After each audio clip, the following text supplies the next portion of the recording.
Hello दोस्तों, सभी को राम राम नमस्कार। आप पहले से विदित होंगे कि हम नीम करौली कैची धाम आश्रम पर जो बाबा नीम करौली वाली महाराज जी का जो एक हनुमान जी के रूप में सिद्धि प्राप्त किए गए थे, वो साक्षात हनुमान जी के रूप में उनकी पूजा होती है। वो साक्षात हनुमान जी ही की अवतार माने जाते हैं बाबा नीम करौली। तो आज हमने कई ऐसी उनकी कहानियां सुनी जो सत्यता सही थी। आज हम नीम करौली कैची धाम पहुंचे। वहां पर हमने जगह जगह बाबा के विषय में जो सत्य घटनाएं थी उनके बारे में जानकारी ली। तो एक घटना ये भी थी उसमें, जो कंबल वाली, क्योंकि बाबा को वहां पर कंबल चढ़ाए जाते हैं। और हमेशा आपने देखा होगा कि महाराज जी की जो फोटो हैं, जो पिक्चरें हैं, जो वीडियो बनी हुई, हमेशा कंबल में ही रहते थे, क्योंकि बहुत सरल और दयालु स्वभाव के महाराज जी थे। दया उनके हृदय में, उनके मन में कूट कूट कर भरी हुई थी। तो एक बार की बात थी कि वो घूमते घूमते महाराज जी किसी गांव में गए और उस गांव में एक दाम्पत्य के घर पर पहुंचे। जैसे ही उस परिवार ने, उस दाम्पत्य ने देखा कि महाराज जी हमारे घर पर आए हैं, वो हक्का बक्का रह गए। उन्हें विश्वास नहीं हुआ अपनी नजरों पर, अपनी आंखों पर, कि महाराज जी हमारे दरबार पर आए हैं, हमारे दरवाजे पर आए हैं। तो महाराज जी जैसे उन्होंने देखा तो ससम्मान महाराज जी का सम्मान करते हुए बिठाया, जलपान की व्यवस्था की जिस तरह से वो कर सकते थे, क्योंकि उस समय उनकी जो दाम्पत्य की आर्थिक स्थिति थी बढ़िया नहीं थी। इस ये बात होगी 1900 के समथिंग थी। उसके बाद में उस समय ऐसी स्थिति थी लोगों की, महाराज जी का जलपान करा करके से सम्मान बिठाया। उसी प्रकार उसी दौरान थोड़ी शाम हो गई। महाराज जी ने उनसे कहा कि आज की रात्रि में आपके यहाँ विश्राम करना चाहता हूँ। उन्होंने खुशी खुशी महाराज जी की सोने की व्यवस्था की, क्योंकि जिस बेड पर, जिस चारपाई पे वो सोते थे, एक ही चारपाई थी। तो महाराज जी को की उन्होंने सोने की व्यवस्था उसी पर कर दी। महाराज जी सो गए और एक कंबल ओढ़ के, जो कंबल उड़ा दिया था महाराज जी को, उसी कंबल में महाराज जी ओढ़कर सो गए।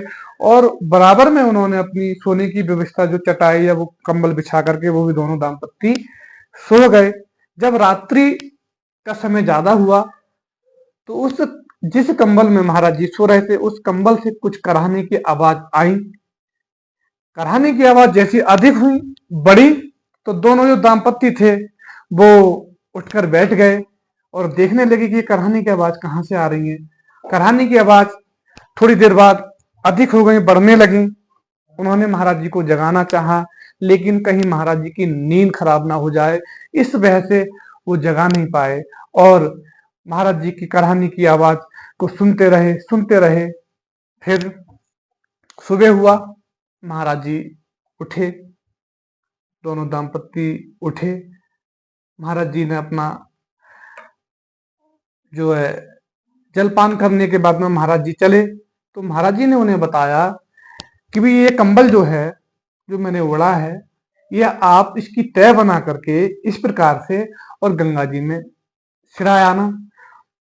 जब आप गंगा जी में सिराने जाओ तो इस कंबल को खोल कर नहीं देखना और सिरा के वापिस आ जाना। दाम्पति ने, जो उनके जो थे, उन्होंने कंबल को उसी प्रकार उठाया और सिराने के लिए चले गए। उन्होंने, महाराज जी ने बता दिया था कि उन्हें कंबल नहीं खोलना है। तो कंबल को जैसे वो रास्ते में ले जा रहे थे, तो कंबल का वजन डे बाय, मतलब दिन, मिनट बा मिनट बढ़ता जा रहा था। मानो कि जैसे उसमें कोई लोहे की कीलें रखी हों, उस प्रकार से वजन बढ़ता गया, बढ़ता गया। और वजन इतना हो गया, वैसे वो गंगा जी पर पहुंचे, उन्होंने कंबल को सिरा दिया। उस समय ब्रिटिश ब्रिटिश शासन था। तो जो दाम्पत्य थे, उनका जो पुत्र था ब्रिटिश शासन में सैनिक था। कुछ समय के बाद वह सैनिक लौट करके आता है, क्योंकि उस समय ब्रिटिश शासन में, उस समय बहुत युद्ध छिड़ रहे थे, लड़ाइयां हो रही थी। तो काफी समय से वह, उनका पुत्र छुट्टी न मिलने के कारण नहीं आया था। जब महाराज जी उनके यहाँ पहुंचे तो महाराज जी कह कर आए थे कि आपका पुत्र जल्दी ही आपके घर आ जाएगा। तो महाराज जी ने उन्हें बताया था कि कुछ दिनों के बाद तुम्हारा पुत्र छुट्टी मिल जाएगी, घर आ जाएगा। तो वैसा ही हुआ। कुछ ही दिन बीते थे कि उनका पुत्र छुट्टी लेकर, जो छुट्टी उन्हें मिल गई थी, घर पर वापस आए। और उन्होंने जो उनके पास बीता उस समय बताया कि एक बार मैं लड़ाई में ऐसा फंस गया था कि चारों तरफ 5,000 सैनिकों के बीच में अकेला फंस गया। उस दिन की रात थी, चारों तरफ से गोलियां बरस रही थी, लेकिन गोलियां जैसे ही मुझे ये पता नहीं चल रहा कि गोलियां जा कहां रही हैं। मेरे शरीर से इधर भी लग रही हैं, उधर भी लग रही हैं, मतलब चारों तरफ से जब गोलियां उनके ऊपर बरस रही थी और गोलियां ने उन्हें छुआ तक भी नहीं। तो वो घटना उन्हें बताई कि आज आज तक मैंने ऐसा मंजर नहीं देखा, मेरे जीवन में यह चमत्कार हो गया।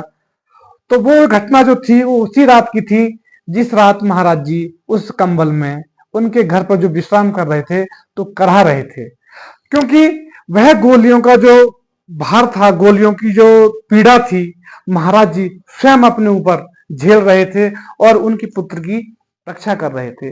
तब उनके पुत्र ने यह बात घर पर आकर के बताई। तभी उन्हें विश्वास हो गया कि ये जो कृपा महाराज जी ने हमारे ऊपर की है ये बहुत ही प्रतीक्षित है। इसी तरह की बहुत सी घटनाएं रही हैं।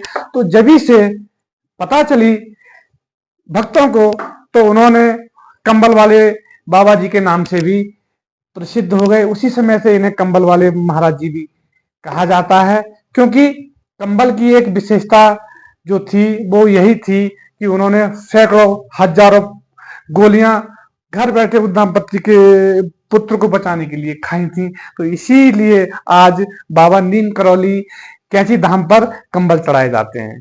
दोस्तों, यदि आपको ये सत्य घटना है, हमने लोगों से फीडबैक लिया, वहां पे जितने भी भक्त, जितने के उनके पास रहने वाले दुकानदार थे, तो ये रियल ही सत्य घटना है। बाबा जी ने इस प्रकार के बहुत से चमत्कार किए, बहुत से इस तरह की सत्यता घटना रही हैं जो आज भी लोगों के जहन में बसी हुई हैं, भक्तों के जहन में बसी हुई हैं। और आज भी यही मानना है और ये सत्य है कि जो भक्त नीम करौली कैंची धाम जाता है, बाबा जी उसी दिन से उसका दामन पकड़ लेते हैं, उसकी मदद करते हैं, उसके साथ रहते हैं। भक्त यदि उन्हें भूल जाए, लेकिन बाबा जी कभी उस भक्त को नहीं भूलते। तो दोस्तों, ये हमारा जो स्टोरी हमने आपको बताई, आपको कैसी लगी? अगर अच्छी लगी हो तो लाइक करें, कमेंट करें और अधिक से अधिक शेयर करें, ताकि महाराज जी की जो विशेषता है, जो सत्यता है, अधिक से अधिक लोगों में पहुंचे। इनकी बहुत सी ऐसी घटनाएं हैं, वो एक और घटना है जो हम आपको अगले ब्लॉग में बताएंगे। तब तक के लिए बने रहे हमारे साथ। Thank you.